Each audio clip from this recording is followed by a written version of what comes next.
a stream for it. Oh, it says your channel's linked. Anyways, we're live, guys. Hey, there we go. Yeah. What's going on? Really excited. This is how many times have we streamed together? I mean, I don't think the two of us together have ever just one-on-one streamed. I think I was on Horsepower Hour a couple of months ago, but other than that, I don't think you and I have done anything. I've worked at Kodiak a full time, so yeah, it's like I'm either interacting with you in the chat or we did have you on Horsepower Hour. So this is it's great to be doing a one-on-one collaboration with Miles of the Crushing It podcast. Guys, be sure to subscribe to him in the comments or in the description. But we got a lot of fun stuff to talk about. We got the Jaylen Waddle trade. I'll want Miles' take on that, and then we'll get into the little nugget Mike Klis dropped today on Stokely and Evans, which should open up a really fun conversation. So y'all be sure to get in here. We got Victory Lab, T-Fishes, the normal cast of characters, Kodiak Broncos is in here, man. This is great. But Miles, man, what's your thoughts now, a week removed from the Jaylen Waddle trade happening? Your thoughts, your reaction to when it happened, and just general takes on what this trade means to you. Yeah, man. I mean, I think I'll come out and say it. With the 30th pick, the Broncos have essentially drafted Jaylen Waddle just straight up. It's essentially what they did with John Franklin Myers, but with Jaylen Waddle, man, I am unbelievably excited. This is a guy that we have seen just have ridiculous production at that early point of his career. He had a 1,300-yard season running, roughshod with Tyreek Hill. I think he brings a lot to this Broncos offense that they didn't have. And notably, and this was something that I heard get kind of hammered on a lot stats-wise, 40% of this guy's production came from over the middle last season. I think the highest Broncos output over the middle was 13%. Denver has not had a legitimate middle of the field target in what feels like for goddamn ever. I would be willing to maybe say Owen Daniels was that for a second, but that's because Peyton Manning knew how to throw Owen Daniels the ball. It's really Julius Thomas. Yeah, and that's right where my head went to as well. I think Jaylen Waddle represents someone that can hit a home run on any ball that you throw him, whether it's a 10-yard dig route just over the middle, second level behind the linebackers, just below the safeties. This guy can fly. And I think if there is one thing that Denver has really missed, it is just a guy that can fly. It's a guy that really threatens defenses, because think about it, so much of the offensive inconsistency that we saw last season was because Sutton's getting bracketed and then nobody else behind him could really step up and do a whole lot. I know we saw a pretty, monumental, shall we say, year 1 to year 2 jump out of Troy Franklin. And I'm really excited to see how he might mesh as a wide receiver 3. I think that's something you and I might need to talk about as OTAs start going, is a wide receiver 3 battle, because that's going to be damn fun to watch over the offseason. But I think it represents just a huge opportunity. And I think I did a stream about this, but this Broncos offense, they have been missing explosives. They have been missing that dynamic playmaker that can actually go out and do shit with the ball in his hands. And I think the Jaylen Waddle trade represents it represents everything that Bo Nix has needed just in this offense. Yeah, facts. It just elevates the whole offense. This was the thing that we were missing, and you pointed it out. I mean, we weren't going to get that at pick 30. That just wasn't going to happen. So this is about as good of a scenario as you can get. And it's great to see that. I think he's also on a pretty nice looking contract right now. The wide receiver contracts that are going to continue to go up. What JSN get? Like $42 million a year or something. Dude, that contract was nuts. Yeah. He's getting paid like B tier quarterback money. Yeah. It's going to be awesome, man. So I think this works well, even going into, once you extend Bo Nix and all of that. Again, he's a guy with plenty of tread left on the tires. And man, I'm just so happy that they went out and made this move. And it makes me feel a little bit better. Adam Troutman, Lucas Kroll, these guys staying, it's a little bit more palatable when you bring in. Did they bring back Kroll? Yeah. Because I know they brought back what's his nuts. I can't remember the guy's name, but I can remember the jersey. Adkins. Yes. They Nate brought back Adkins. Adkins I wasn't too pissed about. Like, I think out of the tight ends to bring back outside of Ingram, like to let him get another year, which I did want another year of Evan Ingram. Adkins was kind of the one that like pissed me off the least. And I'll keep this short. The way I look at Nate Adkins, I've been watching Seattle Mariners baseball for the last like 3-4 years. He's basically like the offense's Dylan Moore. Just like straight on utility guy. Like he can do a lot of different shit. Like Demo can play outfield, Demo can play infield. He's not a big hitter at all, but Demo can do some stuff. Yes. So really like the versatility, I guess, of Adkins is like the kind of why he was like the one tight end that I wasn't like outlandishly like upset about that they brought back. I was okay with him. Yeah. With Troutman, it's just like, man, whatever. With Singleton, I can understand it, but this kind of gets into what I got in the headline right now, and that's Mike Klis talking about. He said this on the Stokely and Evans show this morning. Thanks to Cameron Parker for originally linking this in the Discord, which is fantastic. You guys can join for $1, which is or $1.99. But he linked this in there, and Mike Klis said he wasn't necessarily talking about round 3, but he said the Broncos would like to package their 4th round picks to move up into day 2. The way that I read that is probably a 3rd round pick, because you're not getting into the 2nd likely with 108 and 111 like that. You know, that's not going to happen. But I do wonder, you know, we've talked about a little bit on my channel, just how I think the Broncos, as much as I would love them to use every pick, it might just be 5-6 guys drafted out of this draft class with how the rest of the roster looks. But I want to know, Miles, man, who would be some guys? We can start with pick 50 or with pick 62, some of your favorite targets there, but then also talk about, hey, if the Broncos were going to trade back up into day 2, somewhere in the 3rd round, who would be some positions and some players that you would like them to consider?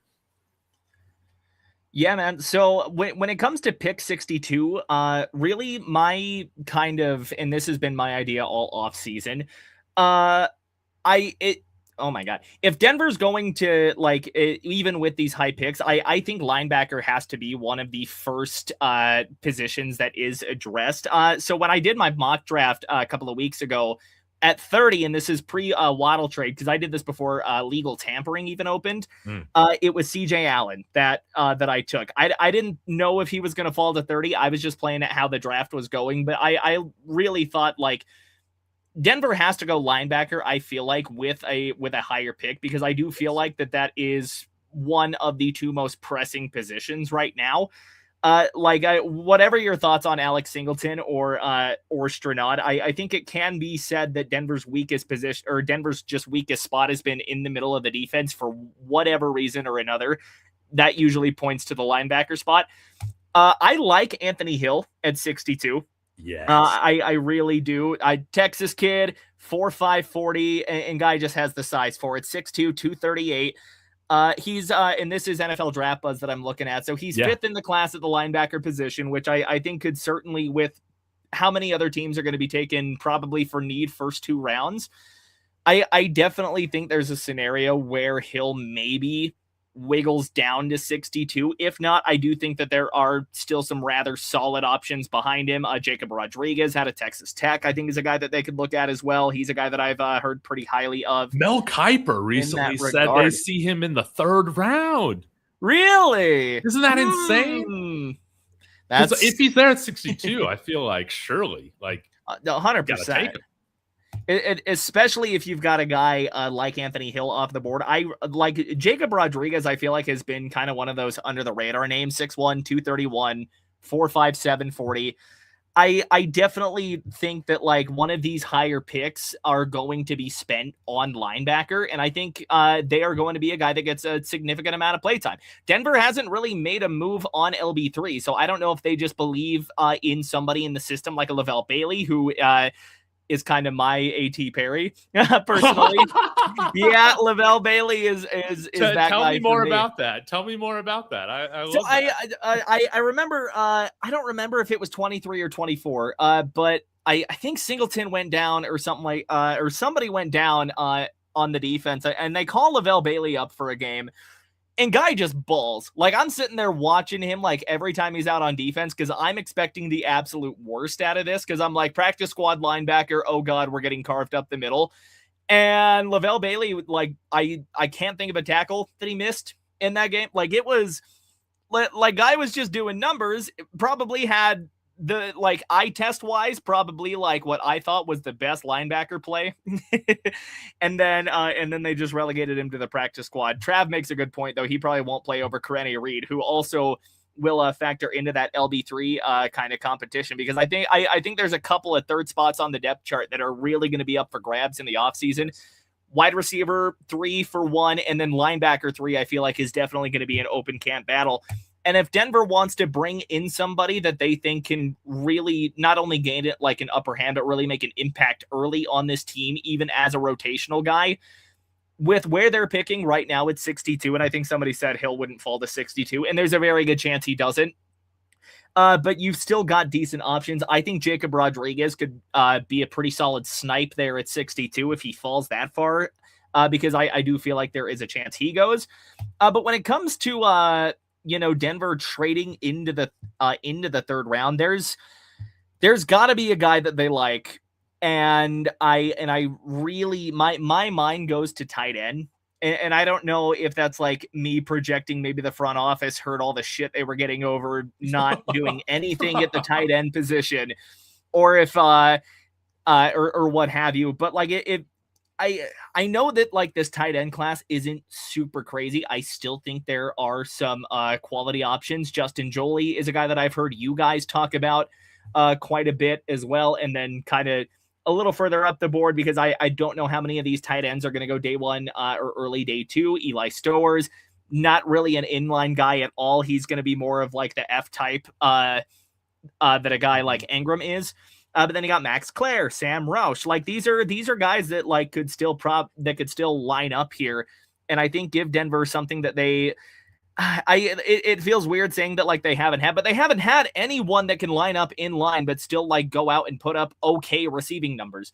Like if you took Ingram's numbers and put that on a blocking tight end, I'd be fine with that. I'd be 100% fine with that. But what I mean, like those are the two that I have really kind of honed in on. Like DB's not really a need, although maybe they've got a safety that they really like in the third round. I'm actually not super familiar with the DBs in the class. I really kind of hammered down where Denver really, really had needs. But then like even still, like if you want to think about a running back that Denver could still go out and get, because they haven't made any real changes to the running back position. It's the run it back philosophy. Mike Washington Jr. is a guy that we have all kind of collectively looked at and been like, yeah, that guy would be cool. 4'3", 40, running 223, 6'1". Like that guy just sounds like he's going to be good. But I am curious about your thoughts too. Like the rumbling is that Denver might trade back up onto day 2. That would realistically be day 3 or round 3 if you're packaging 2 4s. What in the world do you think? I'll flip your question back on you. What do you think they do with 62? If they trade back into the third round, what do you think they do? So this is what I want them to do at 62, but I don't think they're going to do it. Okay. I want them to take a running back at 62. Mm-hmm. That's what I want. But I have a feeling that they're like, hey, we love JK. He'll show he's, healthy, whatever. I have this fear today, Miles, that the Broncos aren't really as keen on getting one of these top running backs in a shallow class as me and many of the other fans are. And that's why it's been in my mind. Hey, maybe you got to get ready for Najee Harris after the draft. It's suiting up in the orange and blue or something like that. But you bring up a great point about linebacker and about tight end, about how, man, these are real big positions of need. Outside of our starting linebackers, do you really trust Reed or Bailey yet, Jordan Turner, freaking Drew Sanders. His ghost is still around. I was going to say, does he exist? Yeah, he exists. We'll see if he can turn into anything. And then, but the way that I would do it is would go running back, and then honestly try and go tight end, go on offense. I got Sam Roush in the thumbnail. A lot of our other content creator friends are real big on him. And, I see a little bit of George Kittle to his game in the physicality aspect. Okay. Yeah, like he's always falling forward. He's always running through guys. But at Stanford, one of the big, kind of questions is, they just kind of used him, which was kind of strange. I don't see this all the time with tight ends, but, you can run quick outs with him and stuff like that. That's nice. Of course, he can turn up out of the flat really well. And there were some downfield shots they took with him. But if you're going to select Sam Roush, it's not to just use him how Stanford used him. If you're selecting him in the third round, my hope is that you see him as being like one of these guys that could, profile to be more of a guy that can run these routes over the middle of the field. And I'll show you this right here. I mean, he had a fantastic combine. He absolutely tore it up. Got a 9.99 unofficial RAS score. A 4.740. It's respectable, man. But his vertical, his broad jump, and here's the thing. When you look at some of these other tight ends that are running faster 40s, these guys are doing it 20 pounds lighter than where he's at. He weighed in at 267 pounds. Say that's what they got him here, 6'6", 267, dog. Yes. So that's a whole other thing. Like George Kittle, if you want to comp him to George Kittle's combine, George Kittle weighed in at 247 and ran a 4.52. Mm-hmm. But because of where Sam Roush is with his size, his RAS, it's as good as it can get almost. Got huge hands, 10-inch hands. The arms are a little short. That's the one thing in his game that I think, probably is going to drop him a little bit. But again, a guy that played in a more pro-style system there at Stanford. He's got the willingness, the physicality level to block. It's not like somebody like Greg Dulcich where he's a great athlete, but you're just more so kind of betting on, hey, can you become more physical in line, right? It's not like that. Right. You already got that built in with Sam Roush. And, similar to Oscar Delp a little bit, you're just kind of projecting, hey, based on your athleticism and just how you look like how comfortable you look like running routes, we can project for you to be that inline wide tight end that can be that threat over the middle of the field. I mean, I know we got some holes to fill on defense, but I feel like, we got to have some more cost-controlled options on the offense for this year that can play a role. So that's my pitch for Sam Roush. 100%. Yeah. And then in regards to linebacker, there are a lot of linebackers that I like. I still think that you could get a good day 3 linebacker that could end up becoming, an eventual starter. I don't think that the linebacker that you need to get to replace Alex Singleton has to be like a top 100 pick or top whatever we're at, 115 picks. Yeah. But it sure would be easier. And so that's kind of the conundrum the Broncos are in, is they got 3 picks in the second and, fourth round combined. Are you going to take that risk? Maybe you could package, instead of both of the 4th round picks, maybe you could take one and use a future pick. We should be getting some comp picks for JFM next year. So maybe you package a future pick and try and move up into the 3rd to make sure you grab one of these guys. But this is a draft where I'd like the Broncos to address some of their needs, right? Right. And not just, glance over them like they did for some of the picks last year. Say take a swing at Jade in the 1st when you still had, I'd argue you still had more or less the same need staring you in the face last year. Yeah. And I don't know. I know people say don't draft for need, but all these teams draft for need pretty much. And yeah, like I hope the Barron pick, it's kind of like Riley Moss in a way in which we see Barron have a much more involved role in the defense this year. And I don't even care where it's at.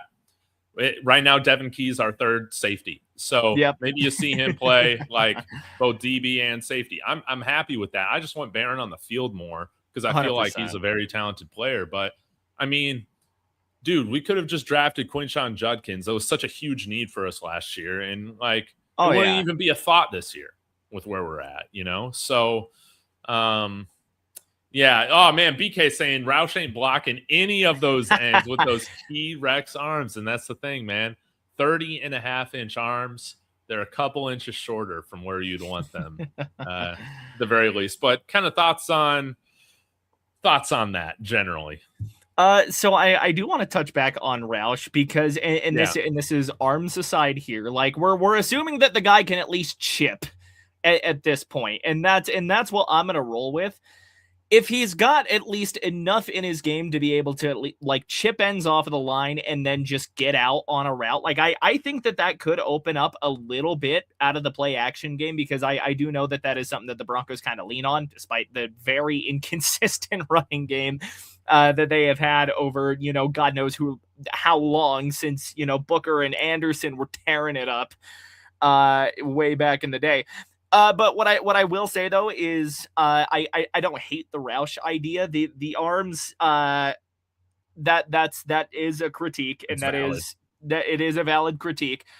If you can even get him to, especially with the willingness, like if he's a guy that's willing to do some of the dirty work, chip down before just brushing out a little bit, making himself available, I don't hate the idea at all. I do like what else is there just physical trait wise. If he's a guy that Denver swings on round 3, or if he even falls to round 4 and they snag him there, then potentially that's something that they could go with. BK does bring up a good point though. Like who knows how many snaps the guy gets in this offense, just because it does feel like that they are very stubbornly set on some of the guys. I think the Troutman raise was enough to kind of drill that in here. Somebody brought up Justin Joly as well, and I think I brought him up while we were I love Jolie, man. Brushing over tight end. And I feel like that's been the consensus along our, content creating friends is that Justin Jolie might be like that kind of later round, just like swing that might actually amount to something. He only had like a 30-inch vertical at his pro day, I guess, today or yesterday. I don't know, but he seems like, I don't know, maybe he had another hamstring injury like Michael Trigg did. But dude, I love Big Christmas, man. He'd be another guy I'd be really, really pumped with. And you said you're a fan of Jolie? I am a Jolie enjoyer. I love that, man. Yeah, I think he would be Feel great. free to use that. Whoa, could call myself a Jolie fellow. I like that, a Jolie fellow. Have a Holly Jolie season. Dude, you already got the names ready for the play-by-play. Oh, I got them loaded, dude. Listen. When I started coming up with some of the puns last year for some of the guys like Cortland Sutton, I was making like a court sentencing joke. RJ Harvey, I made an RV joke work. Like we're on a road trip, getting the RJ Harvey. Like it was, I had him going, dude. Now, I got to ask you, man, when it comes to the running backs, there's, been a debate between guys like Jadarian Price, Mike Washington, Jonah Coleman. How would you rank those guys by your preference? By my preference is, let me pull them back up. I need to run me through the guys that you were saying again. Yeah, so you got Jadarian Price from Notre Dame, right behind Jeremiah Love. Right. He also can do kick returns as well. But a guy that I think looks a lot more athletic on tape than maybe he tested out at the combine. That's kind of the thing. Also had some, fumbling, whatever. Mike Washington also has fumbling issues, but he has I think he had like a 10 RAS score or something insane like that. but his Crazy athleticism athletic freak. really pops off the tape. I mean, he's making insane plays for Arkansas. And then you look at, a lot of people have comped him to like maybe being like a Jonathan Taylor. And then you got Jonah Coleman, who maybe isn't as flashy as some of those guys, but I still think is an above average athlete who, in my opinion, might be the most polished out of those guys, but might not have maybe the ceiling both Jadarian Price and Mike Washington have. So if you're going for like a guy that you can turn around, blink, and you've got 4 yards, like a good chunk of the time, and like you said, like Coleman's not going to be like the super high ceiling guy at all. And I think the Draft Buzz website like put it perfectly. Like he didn't test himself into a higher draft slot. Yeah, that was kind of strange. But I think if you're looking for maybe consistency, I think Coleman does make a good pick. Now whether or not he falls to 62 or wherever you could possibly think of taking him, especially in Denver's position right now, I don't know that you're going to get him. Now, if we're talking pure ceiling right now, fumbling is a coachable issue. And I know that a lot of people are always going to kind of associate that tag of, oh, the guy has fumble problems. But fumbling is something that you can coach out. Now, some guys you just kind of got to let run rampant with the way they carry the ball. Shady McCoy made a career out of carrying the ball the way he did. Good Lord. But fumbling is something that I mean, you almost have to like bully it out of a player. But Mike Washington, I think the ceiling on this guy is nuts. And I think that I think the running back need is less a skill need, because I do think Denver has some of the skill there. But what is really needed is a guy like JK was this to a degree, but he was only available for 8 games. I think if you bring in a Mike Washington, I think the ceiling is impeccably high. And again, that 4.3 40 in that 6'1", 223 frame, and like you said, he could be like the next JT or somebody like that. And then Jadarian Price as well, I think is kind of like that nice middle ground of like, you get some flashy moments, could still get, some nice consistency out of him. He doesn't have, the athletic profile that maybe Washington does. But Jadarian Price, I think, is just waiting for his shot. Because even behind Jeremiah Love over at Notre Dame, man, I mean, still 11 rushing touchdowns, 6 yards a pop on for 674 yards. I think that Jadarian Price, I think they're all, for the most part, really good issues. And BK does bring up a pretty good point. And I'd have to go verify on PFR. But if Taylor had those fumble issues, he is proof that you can coach it out. And I think that just the absolute ceiling on Mike Washington, if he falls to you, you can't not take that. Right. Yeah. And it would be one that would, I think, really excite the fan base too. And because we talk about just needing elite playmakers, you led with, we're in such need of explosives. Going after a guy like Mike Washington would be awesome. Now, this is kind of interesting on I can't remember. I think it might have been on Cecil's show. He's talking about how it seems like the Broncos really do have legitimate interest in Emmett Johnson, running back from Nebraska. Emmett Johnson. Is that his name? Emmett Johnson out of Nebraska? Yeah, Nebraska. And yep, 5'10". Yeah, 5'10", 200 pounds. And he's a 5'10", little bit 202. Yeah, he's a little bit more kind of like RJ in terms of not the biggest running back, but it might be a better in between the tackles runner than RJ Harvey is. And even though I would prefer, I think, a bigger back, just because it's what do you do if JK goes down, right? He's a guy, I think, again, if the Broncos draft another kind of lightning type running back, I'll never say no to getting really, really good athletes on the field that can just make home run plays. We're in such a need of that. So, here BK saying JT. I was going to say, I was just typing a reply. He had 8 fumbles in his first 3 NFL seasons too. Wow. That's insane. So yeah, hopefully you can work that out of Mike Washington a little bit quicker than JT with us. But yeah, that's really what I want to see, man, is the Broncos focus on offense. Where do you think offensive tackle factors into some of these other needs right now? It's not immediate, but I think it's something that you're starting to plan for. I don't know if they just kind of have like a plan of continuity, if they're just going to slot Palcho or Frank Crum in after they develop a little bit, or maybe they do want to see a little more of what they have in a Nick Arjulo, because I know, ooh, excuse me, I know he didn't really get any playing time last season. But I do think that there are some guys that they're willing to take like the Quinn Miners approach of take him round 5, round 6, absolute like physical freak, and then just let him brew for a couple of years. And that has kind of seemed to be the philosophy. Even if you really want to look back to like Garrett Bowles, it took him a while to develop, but he's a guy that they stuck with. And he's panning out. And now that we're like actively having to talk about like finding their replacements, it's like it's a conversation that like I don't think Broncos country was fully ready for, because we've gotten that quality tackle play over the past couple of seasons. So you do bring up a really good point in that.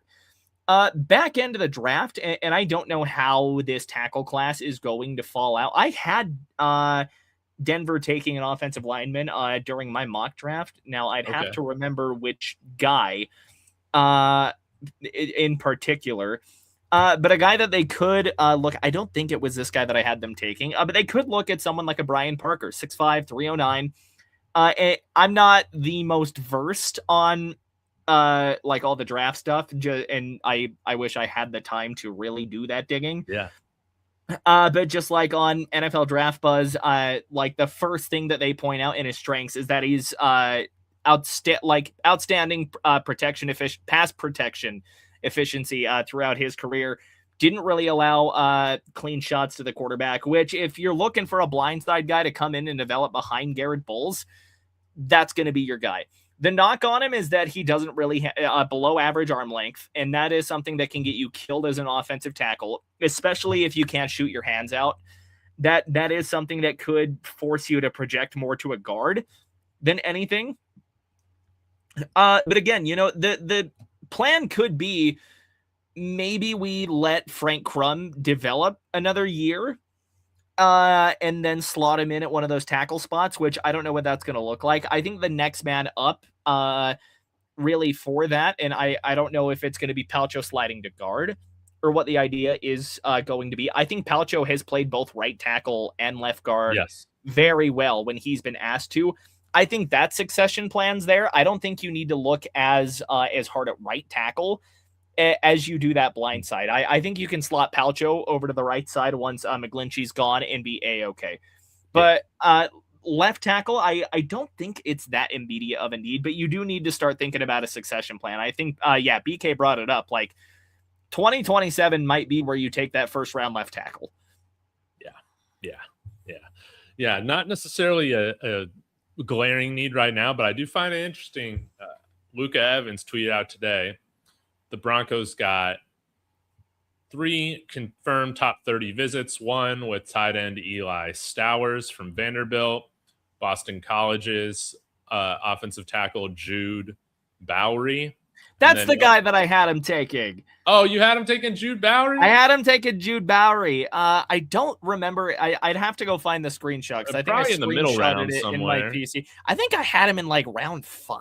Yeah, it could be something they say like could be round 3, round 5. Let me see if I can find this screenshot real quick, and I'll get back to you.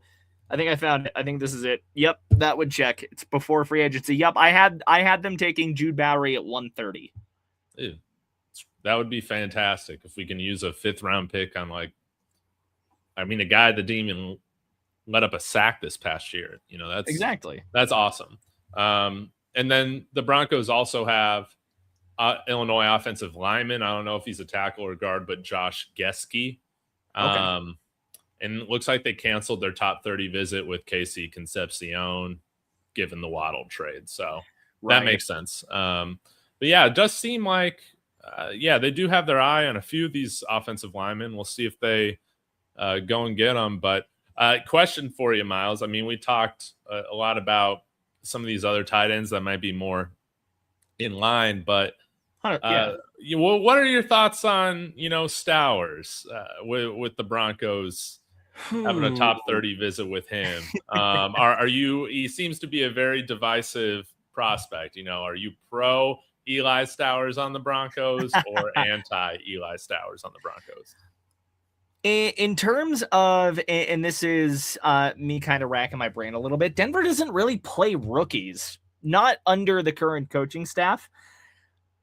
I don't hate the idea, because here's the thing. He's almost the Evan Ingram type, where you can just slot him as like that pure F guy and just send him and just absolutely send him.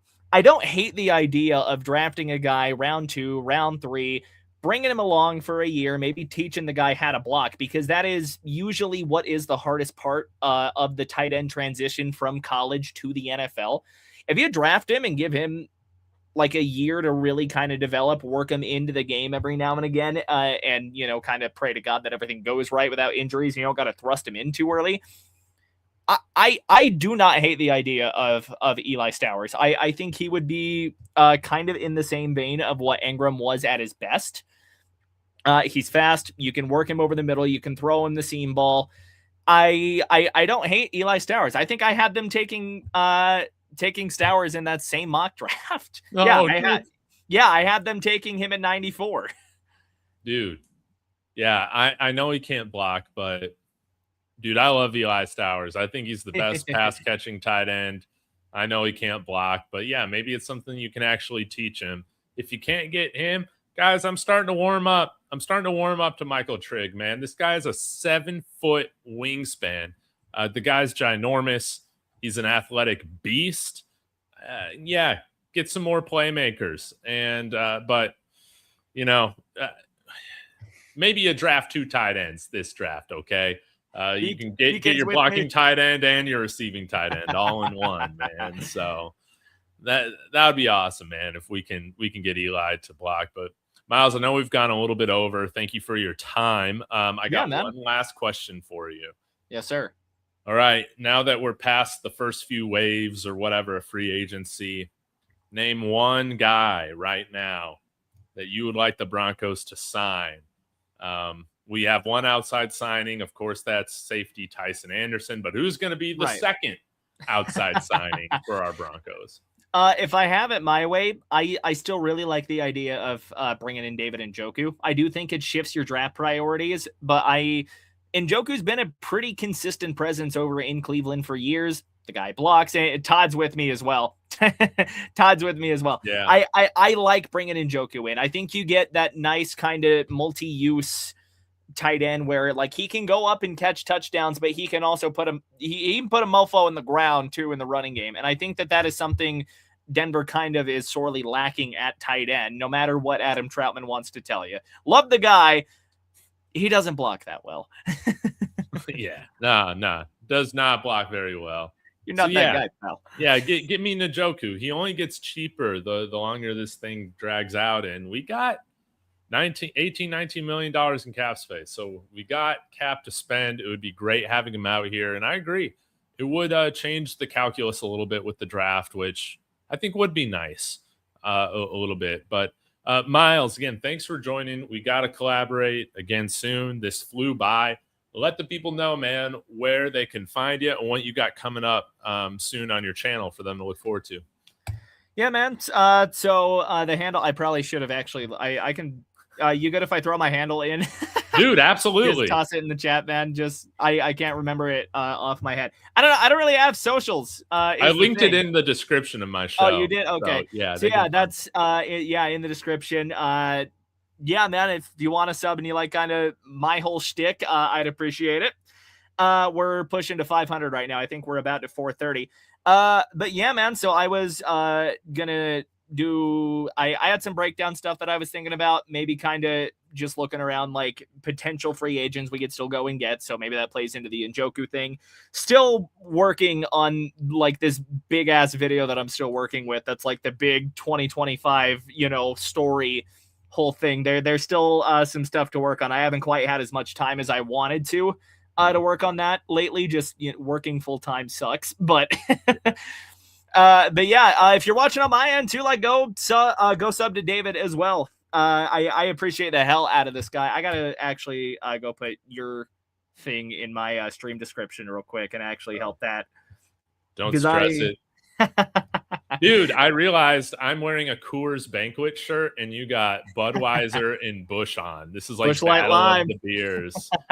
So funny story, actually, before we get out of here, like fun fact. So I actually work for a beer distributor. Mm-hmm. And I think, if I remember correctly, we are one of, I think, 4. It's single digits, but we are one of few nationwide distributors that actually distribute both Anheuser-Busch and Molson Coors products. Oh, interesting. Yeah.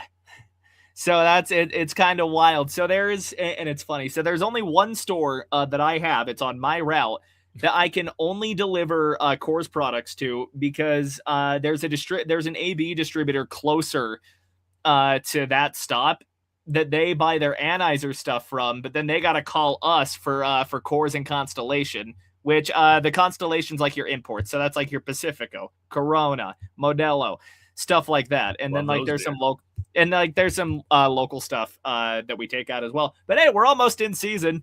Busch Light Lime. I'm telling you right now. That actually sounds delicious. I'm telling you right now. It's so good. And I think we're both looking for beer sponsors for the upcoming football season. If anybody's listening, that is with the powers that be over there. So, Anheuser, if you're listening, I'm already rocking the swag. Yeah, come on now. But Miles, dude, you do a great job. So happy you're almost to 500. Then you can open up memberships, and that'll be a lot of fun. And just looking forward to collaborating with you again soon. Again, guys, please go subscribe to Miles. He's incredibly hardworking, and what he's working on, this like documentary about the 2025 season, man. There's a couple of preview clips up on the channel already. I think there's 2 that are up right now. Yes, and it's great. So y'all go check them out over there. I'm gonna get out of here, get some food. Again, everybody in the chat, really do appreciate it. Sorry, KW. We'll get to your comment next time. But yes, bring in Taylen Green. We need Taysom Hill. Y'all have a wonderful night. We'll see you next time. Go Broncos.